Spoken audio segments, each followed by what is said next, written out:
When I was 12, I hit my first jump on skis with Maddie Jones, one of Australia's best female skiers and one of my closest friends.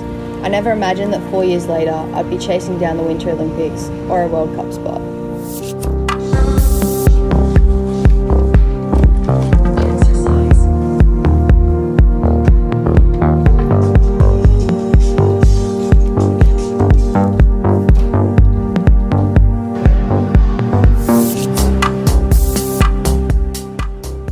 Is a complete reset for me with new goals and challenges.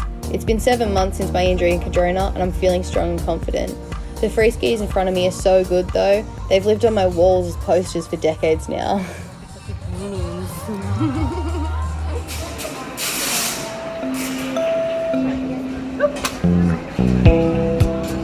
After Youth Olympics, the Aussie team decided to stay in Europe and I went over to America with my coach Mike Hanley and my family to compete on the North American Cups and the Rev Tours before I headed over to Calgary, Canada and Silver Planet, Switzerland for the last 2 World Cups of the season. We've got things to give you. Yeah, so then we wake up in the morning excited to give you things. And that's why we forgot your birthday.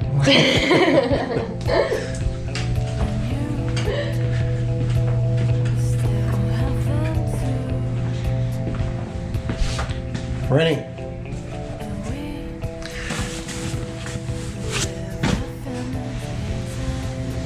We took some time out to visit LA, go on a bit of a road trip through California, Arizona and Nevada before we landed in Park City where we based ourselves for the Northern Hemi season. Watch things on VCRs with me and talk about big love. I think we're superstars.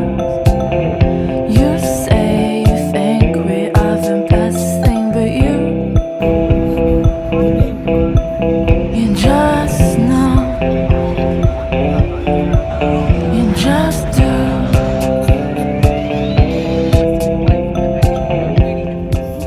Park City is hands down my favourite place to train. I get a chance to focus on progression and new tricks and do it in an environment with the best skiers and snowboarders in the world.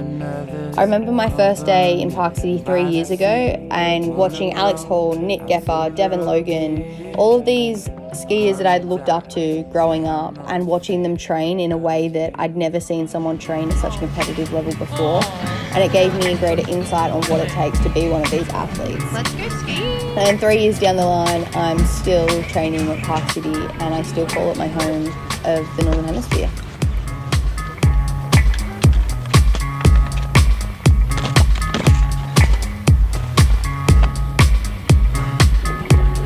He just saved himself.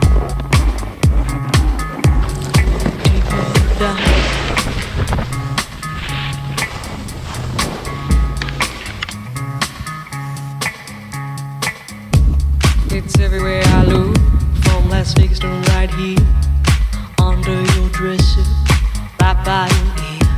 It's creeping in sweetly, it's definitely here. There's nothing more deadly than slow going through. Life was full of fruitful and you could take a real bite. The juice pouring well over your skin's delight. But the shadow it grows and takes the depth away, leaving broken down pieces to this priceless ballet. The shallower it grows, the shallower it grows, the fainter we go to the fade out line. The shallower it grows, the shallower it grows, the fainter we go into the deeper down. If we build all those bridges to watch them thin down to dust, or blow them voluntarily out of constant trust, the clock is ticking, it's like a couple of clocks, and there won't be a party with the weather in front. The shallower it grows, the shallower it grows, the fainter we go into the fade out line. The shallower it grows, the shallower it grows, the fainter we go into the fade out line. In early Feb, I headed to Calgary for the Slopestyle World Cup. This would be my first World Cup as I unfortunately missed 3 in 2019 due to an injury. The last 6 months has not been my dream preparation, but I was motivated and super excited for Calgary. I flew out of Salt Lake City to meet up with Hanley, who was flying in from Portland. The flight to Calgary was so intimidating, It was full of everyone I had ever admired in the world of skiing, and they were all heading to the same location. I had a handful of tricks on lock in Park City, and that gave me a lot of confidence going into Calgary.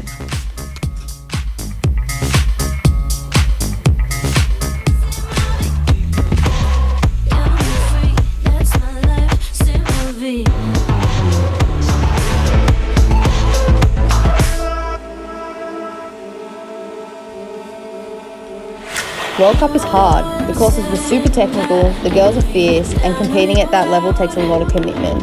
Every girl turns up to win, and to win you need to be charging. This is a whole new level for me, and to catch these girls, I need to work hard, go bigger, and turn up knowing this is a level I want to win. Now I've seen it, I know what I need to do.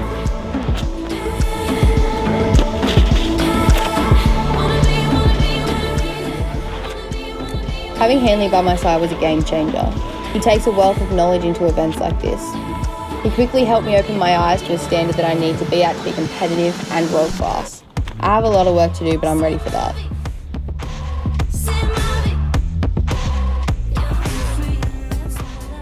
It was so inspiring seeing one of my oldest ski buddies, Eileen Gu, make history with a double win in Calgary. Eileen is one of the most grounded athletes I know. She is still the same girl I met when I was 12 years old in Tahoe, just with a lot more followers, paparazzi and medals.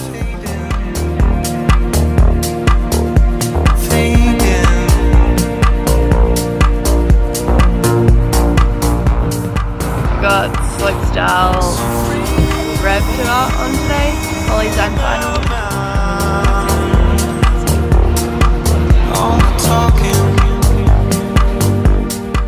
I got my head down for the NORAM Rev Tour at Woodwood. The standard was world class with girls like Rin, Rel, Grace absolutely charging. A heap of girls are chasing points for the up-and-coming World Cup in Silver Plana. Rev Tour was a challenging week. I'd been feeling off all week, and with a fall in training and some mixed results, I was a DNS from the event with a minor head injury.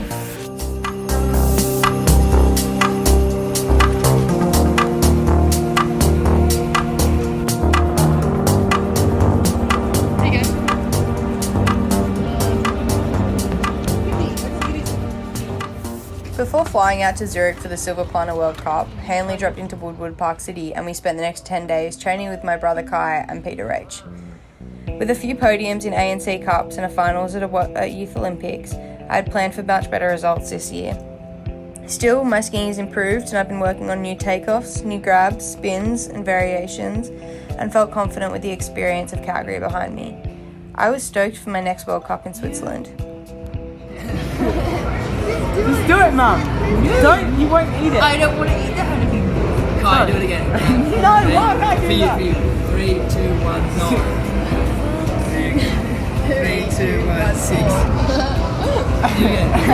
3, 2, 1, 6. 3, 2, 1, 6. No. Oh my god. This is crazy. No, stop.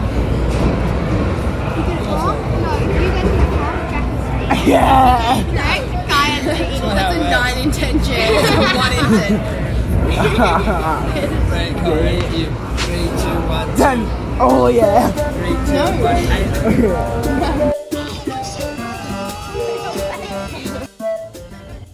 8. Within 24 hours, we made a quick call and chucked all of our stuff in the back of the car and made a quick road trip over to LA to catch the last American Airlines flight out of LAX and back to Sydney. Sadly, our trip was cut short due to COVID-19.